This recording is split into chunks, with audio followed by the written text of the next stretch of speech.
آئیے سلطنت عثمانیہ کی تاریخ کے ایک ایسے باب کو کھولتے ہیں جو بہت مختصر لیکن انتہائی پرتشدد تھا۔ یہ غداری، دھوکے اور اقتدار کے لیے ایک مایوس کن جدوجہد کی کہانی ہے۔ یہ کہانی ہے سلطان مصطفیٰ چہارم کی، جس کا دور حکومت خون سے لکھا گیا۔ اچھا، اس کہانی کو سمجھنے کے لیے ہمیں پہلے اس وقت کے حالات کو دیکھنا ہوگا۔ سلطنت ایک دوراہے پر کھڑی تھی۔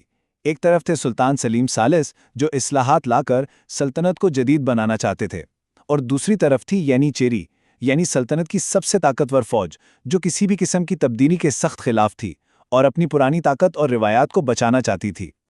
اور اسی سیاسی کھینچا تانی کے بیچ شاہی خاندان میں ایک بہت ہی آپ کہہ لیں نازک صورتحال پیدا ہو چکی تھی۔ تخت کا مستقبل صرف 2 لوگوں کی زندگیوں سے جڑا ہوا تھا۔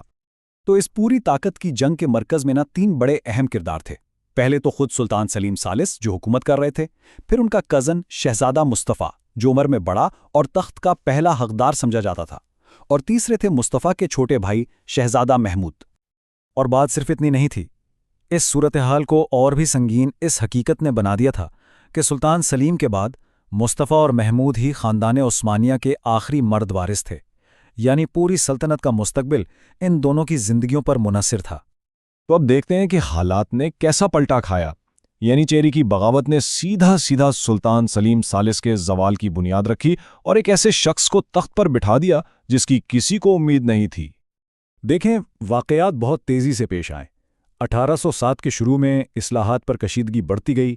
28 مئی کو ینیچیری نے کھلی بغاوت کر دی، اور صرف ایک دن بعد 29 مئی کو سلیم کو تخت سے ہٹا کر ان کے کزن مصطفیٰ کو نیا سلطان بنا دیا گیا۔ اب ظاہر ہے بغاوت کو جائز ٹھہرانے کے لیے کوئی وجہ تو چاہیے تھی نا، تو جو فتویٰ استعمال کیا گیا وہ اس دور کی سوچ کو ظاہر کرتا ہے۔ سلیم پر الزام یہ لگایا گیا کہ وہ اسلامی روایات کو چھوڑ کر کافروں کے طریقے اپنا رہے ہیں اور ینیچیری کی طاقت کو ختم کرنا چاہتے ہیں۔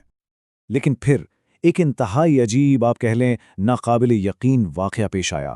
تخت چھیننے کے بعد جب سلیم نے زہر پی کر خودکشی کرنے کی کوشش کی تو مصطفیٰ نے خود آگے بڑھ کر وہ پیالہ گرا دیا اور اپنے کزن کی جان بچا لی۔ یہ اس شخص کی طرف سے رحم دلی کا ایک ایسا لمحہ تھا جس نے ابھی اسی کا تخت چھینا تھا۔ لیکن مصطفیٰ کا جو دور حکومت تھا وہ شروع سے ہی افراتفری اور تشدد سے بھرا ہوا تھا۔ اس کی بادشاہت کی بنیادیں بہت ہی کمزور تھیں۔ اس کا پورا دور حکومت چلا ہی صرف 14 مہینے، جی ہاں صرف 14 مہینے۔ یہ حیران کن حد تک مختصر مدت تھی جو سلطنت میں پھیلی ہوئی بے چینی اور افراتفری کو ظاہر کرتی تھی۔ سوچیں، قسطنطنیہ میں اس وقت ہو کیا رہا تھا۔ ایک طرف ینیچیری سلیم کے حامیوں کا قتل عام کر رہے تھے، دوسری طرف اصلاحات کے حامی ایک فوج سلیم کو دوبارہ تخت پر بٹھانے کے لیے دارالحکومت کی طرف بڑھ رہی تھی۔ اوپر سے شدید سردی اور قحط نے لوگوں کی زندگی مشکل کر دی تھی، کیونکہ باغیوں نے شہر کو آنے والی ساری مدد بند کر دی تھی۔ اب جب چاروں طرف سے گھیرا تنگ ہو گیا اور مایوسی بڑھنے لگی تو سلطان مصطفیٰ نے اپنے تخت کو بچانے کے لیے کچھ انتہائی قدم اٹھانے کا فیصلہ کیا۔ یہاں سوال یہ پیدا ہوتا ہے کہ جب اپنی بقا کا مسئلہ ہو تو ایک حکمران اقتدار میں رہنے کے لیے آخر کس حد تک جا سکتا ہے؟ مصطفیٰ نے ایک ایسا فیصلہ کیا جہاں سے واپسی کا کوئی راستہ نہیں تھا۔ اس کا منصوبہ بالکل صاف اور سیدھا تھا۔ اپنے تخت کو ہمیشہ کے لیے محفوظ کرنے کا صرف ایک ہی راستہ تھا، ہر ممکنہ حریف کو راستے سے ہٹا دیا جائے، اور اس کا مطلب تھا موزول سلطان سلیم اور اپنے ہی بھائی شہزادہ محمود دونوں کا قتل۔ اور یہیں پر آ کر کہانی اپنے عروج پر پہنچتی ہے۔ ایک قتل ہوتا ہے، ایک لاش صحن میں پھینکی جاتی ہے، اور پھر ایک ایسا موڑ آتا ہے جس کی کسی کو بھی توقع نہیں تھی۔ اپنی طاقت دکھانے کے لیے اور باہر موجود باغی فوج کو یہ پیغام دینے کے لیے کہ اب بات چیت ختم ہو چکی ہے، مصطفیٰ نے حکم دیا کہ سلیم کی لاش کو محل کے اندرونی صحن میں پھینک دیا جائے تاکہ سب دیکھ لیں کہ اب واپسی کا کوئی راستہ نہیں بچا۔ لیکن مصطفیٰ کے اس پورے منصوبے میں ایک بہت بڑی غلطی تھی۔ سلیم کو تو وہ قتل کر دیا گیا، مگر جب قاتل محمود کو ڈھونڈنے گئے تو وہ کہیں نہیں ملا۔ وہ ایک حمام کی بھٹی میں چھپ کر اپنی جان بچانے میں کامیاب ہو چکا تھا۔ تو جس وقت باغی فوج کے رہنما مصطفیٰ سے کہہ رہے تھے کہ تخت چھوڑ دو، یہ سوچ کر کہ اب تو کوئی وارث ہی نہیں بچا، ٹھیک اسی لمحے شہزادہ محمود اپنی چھپنے کی جگہ سے باہر آ گیا۔ اس کا زندہ بچ جانا مصطفیٰ کے پورے منصوبے کی ناکامی کا کھلا اعلان تھا۔ اور بس ایک ہی لمحے میں ساری بازی پلٹ گئی۔ جو شخص چند لمحے پہلے تک شکاری تھا اب وہ خود شکار بن چکا تھا، اور اپنے بھائی نئے سلطان کے رحم و کرم پر تھا۔ انجام بہت تیزی سے آیا۔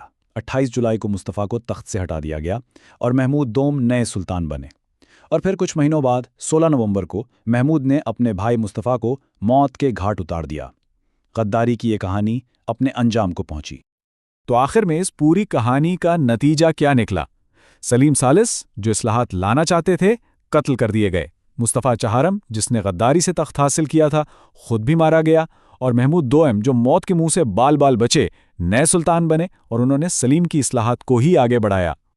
اور اس پوری کہانی کی سب سے بڑی ستم ظریفی، یا آپ کہہ لیں کہ سبق، یہ ہے کہ مصطفیٰ نے جس مقصد کے لیے اتنا خون خرابہ کیا، یعنی اصلاحات کو روکنا، وہ اس میں بری طرح ناکام رہا۔ اس کی موت کے بعد اس کے بھائی نے انہی اصلاحات کو کامیابی سے آگے بڑھایا جن کی مخالفت نے اس پورے بحران کو جنم دیا تھا۔ تو آخر میں یہ سوال ہمارے ذہن میں رہ جاتا ہے، مصطفیٰ چہارم کا دور صرف 14 مہینوں پر محیط تھا، لیکن یہ تاریخ کے سب سے ڈرامائی ابواب میں سے ایک ہے۔ کیا اس کے اقدامات صرف اقتدار کی ہوس کا نتیجہ تھے، یا پھر یہ ایک ایسے حکمران کی مایوس کن کوششیں تھیں جو ہر طرف سے دشمنوں میں گھرا ہوا تھا؟